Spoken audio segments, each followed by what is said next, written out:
Ya, pemirsa terima kasih Anda kembali bergabung bersama kami. Kita lanjut lagi masalah ngomongin hutan konservasi.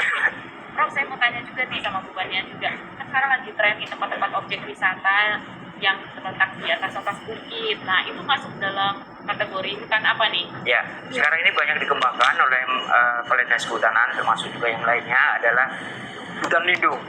Jadi hutan lindung yang diberikan kepada masyarakat dalam bentuk untuk wisata, terutama mata air dan sebagainya, itu air terjun dan sebagainya itu. Nah itu karena berpikiran bagaimana masyarakat sekitar di sana tidak hanya melihat saja, tapi bisa memanfaatkan itu. Nah akhirnya itu diberikan dalam bentuk hutan kemasyarakatan yang diberikan kepada Pokdarwis, kelompok sadar wisata, dibentuk betul ketuanya. Nah itu, tapi tidak meninggalkan fungsi hutan itu sebagai hutan lindung.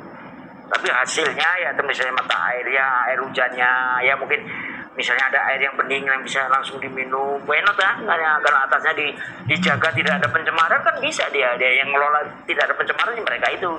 Kita buktikan, saya juga pernah buktikan ini di Pegasan Prinseu itu kan, ini saya minum langsung, itu tunjuk contoh. Artinya orang-orang daripada mikirnya, termasuk juga kesadaran masyarakat pengunjung untuk tidak buang air maupun yang lainnya di tempat air mengalir. Nah itu kelompok dari situ yang memberitahu kalau mau buang air, mohon maaf menggali aja di sampingnya, gali sampingnya pakai cangkul atau pakai apa, terus ditimbun dikasih tumbuhan atasnya. Jadi makanya itu kesadaran itu. Nah ini jadi tetap jadi wisata itu bisa jadi mana kan tadi justru dengan keanehannya itu, dengan kemiringannya itu kita bisa jalan naik keunikannya itu kita biar untuk wisata. Banyak orang yang ini kan mungkin dengan motor dan sebagainya ya. Ada contoh lagi ya Prof yang di Suwoh ya. Itu kan sebetulnya dia di dalam Taman Nasional, tetapi ada yang sangat viral itu Mbak Fit, keramikan itu ya. Nirwana itu ya.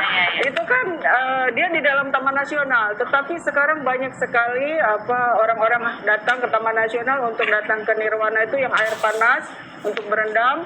Kemudian yang keramikan itu seperti di tangkuban perahu itu Mbak Fit, jadi dia asap-asapnya keluar karena dari panas bumi. Jadi ada kawah-kawah alami yang ada di sana, dan itu yang melestarikan itu karena milik Taman Nasional, tetapi kelompok sadar wisata di sana ya Prof ya ikut mengelola itu begitu. Jadi memang tujuannya tidak boleh berubah dari tujuannya untuk melestarikan flora, fauna dan ekosistemnya gitu di sebuah Taman Nasional. Tapi aspek ekowisatanya, wisata alamnya untuk masyarakat sekitar juga bisa dilakukan gitu. Gitu Mbak Fit. Jadi nggak masalah ya Prof ya pemanfaatan lahan perbukitan untuk dijadikan tempat wisata itu sebenarnya nggak masalah. Catatannya hanya pembinaan yang benar saja gitu. Jadi kelestarian itu tetap intinya pelestarian itu justru dengan pelestarian itu yang kita harus manfaatkan. Dengan kecurangannya itu kita lakukan dengan airnya, mata airnya yang kita lestarikan. Airnya jangan sampai airnya itu berkurang, misalnya mandi kita di air gerujukan itu kenapa tidak kan? Ya kira-kira batu-batuan yang landai seperti itu kan indah kan? Nah tapi pada prinsip yang awal tadi memang mungkin saya agak ada kemarin katanya ada yang mengundang pengusaha gitu. Kalau saya tidak begitu cenderung itu. Saya cenderungnya adalah bagaimana masyarakat sekitar kita bina ya. Artinya prinsip yang dari dulu itu adalah bagaimana hutan lestari, masyarakat sekitarnya sejahtera. Itu yang prinsip harus kita pegang gitu. Jadi kita bina ke situ. Apalagi di era sekarang ini dengan teknologi tinggi, mesti masyarakat walaupun dulu nggak belajar kita bidik lah untuk belajar. Nah tanggung jawab Unila ini termasuk itu melalui pengabdian masyarakat. Termasuk di Krui, di Pakungan, segala macam itu kan. Mungkin Bu Bania bisa menambahkan, artinya begini Bu, kalau dikelola oleh investor gitu kan, misalnya oleh pemodal, nggak terlalu terlibat masyarakat sekitarnya gitu ya Bu ya. Kalau memang lahan itu kita akan olah menjadi kawasan ekowisata. Iya, jadi kalau sebagai contoh yang sudah ada ya di Taman Nasional Waikambas misalnya, di sana ada Suaka Rhino Sanctuary SRS. Nah di sana ada dana internasional yang masuk ke TNBBS lewat SRS itu, dan mereka khusus untuk pelestarian gajah, pelestarian badak Sumatera.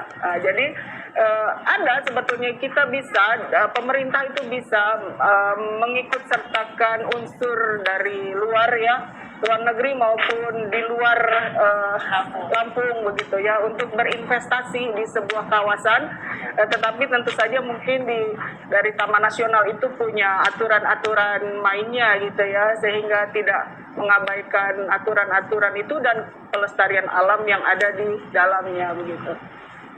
Baik, balik lagi ke Prof. Tadi kan Prof bilang kalau kondisi hutan lindung kita sudah bisa kita bilang rusak gitu. Nah, terus apa nih Dok, Prof?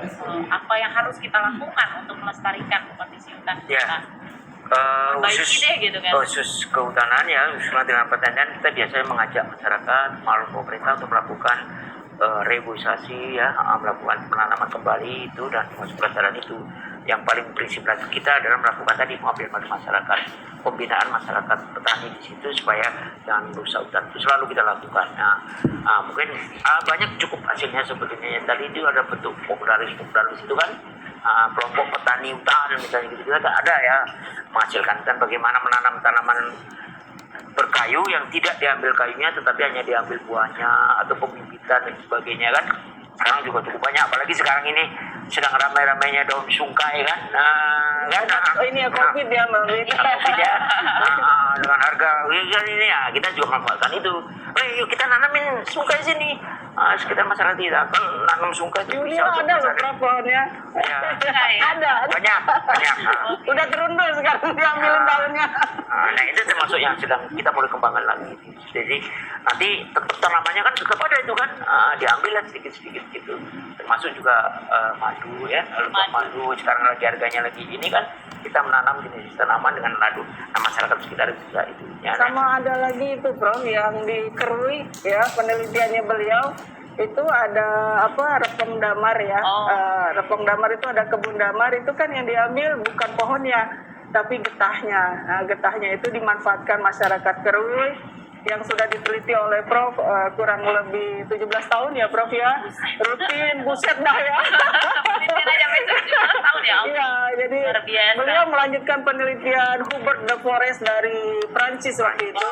Keren. Kemudian beliau berhenti melakukan penelitian, kemudian Prof melanjutkan penelitian itu sampai tahun ini begitu. Jadi kontinu setiap tahun beliau berangkat ke Kerui di Itu pesisir. penelitian getahnya Prof? Ya, konservasinya. Karena saya bidang saya konservasi, konservasi hutan dengan repong damar, tapi masyarakat sekitar sejahtera.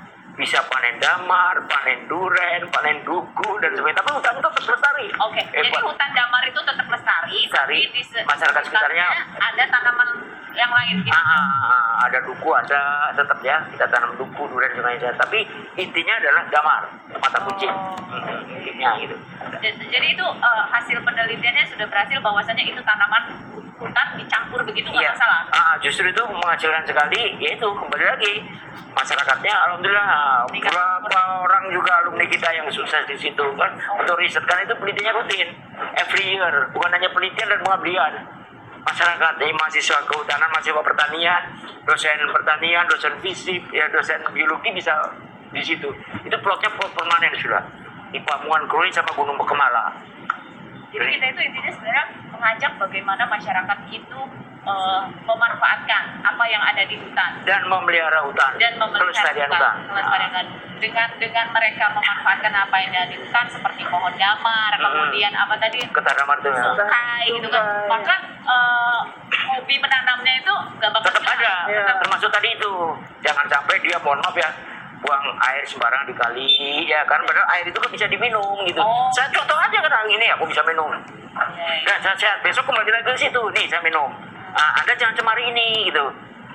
Tapi kalau mau ya mohon maaf buang aja, nyangkul aja pakai apa saja ya, pakai kayu aja tekan gitu ya. Gitu aja diperhatiin ya. Iya supaya pakai sarung. Kenapa begitu nanam ya begitu ini mahasiswa juga gitu banyak misalnya 10 terus ditunjukin pon besok tumbuh tahun depan ini tanaman saya Ada pengalamannya sederhana kan seperti itu aja diperhatiin. Ya begitu tuh memberikan manfaat ya. Iya karena tuh namanya bagus besok ini sungkaiku tahun kemarin katanya pupuk saya ini katanya ya kan pupuk alami Iya. Masuk bunga mawar misalnya kan, jadi di pinggir-pinggir kali itu bunga mawarnya indah sekali itu. Kenapa bunga mawar? Karena itu tempat jalan banyak orang. Kalau dengan bunga mawar kan ada duri. Kalau tanaman yang lain mungkin ditendang kan orang lewat. Tapi kalau ada durinya nggak berani kan? Nggak jadi. Jadi tumbuh dengan subur tanaman bunga mawar itu kan jadi indah kan? Ini tanya tanaman mawar aja. Mahasiswa Universitas Lampung, Fakultas Pertanian. Nanti kita lanjut lagi ya Prof ya. Pemirsa tetaplah bersama kami, Paper Tak Berkarya akan kembali saat lagi. Ya.